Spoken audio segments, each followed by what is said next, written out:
আসসালামু আলাইকুম everyone, welcome back to my channel. আরও একটি নতুন রেসিপি নিয়ে চলে এসেছি আপনাদের সামনে। আর আজকে আপনাদের বানিয়ে দেখাবো গরম মশলা। এই জন্য আমার প্রয়োজন হবে এলাচ। আমি এখানে 3 চামচের মতো নিয়েছি এবং এটা হলো কালো এলাচ। কালো এলাচ নিয়েছি 2 চামচের মতো। এবার জিরা নিয়েছি 3 চামচের মতো এবং তেজপাতা বড় কয়েকটা নিয়ে নিয়েছি এবং দারচিনিও বড় কয়েকটা নিয়ে নিয়েছি। এবার জয়িত্রী ফুল নিয়েছি 2-3টা এবং একটা নিয়েছি জায়ফল।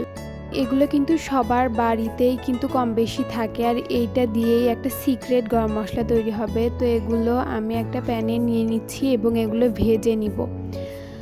তো এই তো আমি নিয়ে নিচ্ছি। আর আরেকটা কথা, এলাচ, বড় এলাচ, ছোট এলাচ সবগুলোর মুখ কিন্তু ফাটিয়ে নেবেন। এবং এই তো দেখুন জয়ফলের উপরের খোলটা কিন্তু আমি ছাড়িয়ে নিয়েছি। তো এই তো হয়ে গেছে। এবার গ্যাসেরও কম আছে, আমি ভালো করে ভেজে নিব এগুলো। তো খুবই ভালোভাবে ভাজতে হবে এবং আঁচটা দিতে হবে একদম কম। তো আমি এভাবে ভেজে নিব। আমার এখানে ভেজে নিতে 5 মিনিট লেগেছে। 5 থেকে 10 মিনিটের ভেতরেই আপনাদেরও ভাজা হয়ে যাবে। তো এগুলা দেখুন অনেক সুন্দরভাবে ভাজা হয়ে গেছে এবং আমি আপনাদের দেখিয়ে দিব ভাজার পরে যে কিভাবে বুঝবেন ভাজা হয়ে গেছে। তো সুন্দর তখন একটা স্মেল আসবে যখন ভালো করে ভাজা হয়ে যাবে। এবং একটা তেজপাতা তুলে দেখাচ্ছি, এই দেখুন কত সুন্দরভাবে গুঁড়া হয়ে যাচ্ছে, তার মানে বুঝবেন যে হয়ে গেছে আপনাদের ভাজা।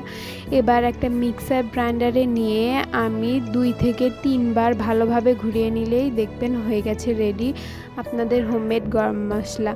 এই মশলা দিয়ে আপনারা গরুর মাংস বলুন, মুরগির মাংস বলুন, A to Z সব কিছুই রান্না করতে পারবেন এবং খুবই টেস্টি হয় এই গরম মশলা রান্নাটাতে দিলে।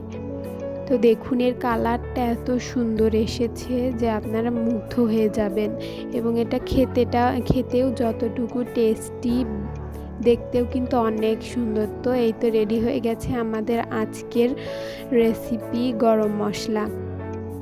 তো ভিডিওটি ভালো লাগলে অবশ্যই লাইক এবং শেয়ার করে দিবেন এবং সাবস্ক্রাইব করতে ভুলবেন না।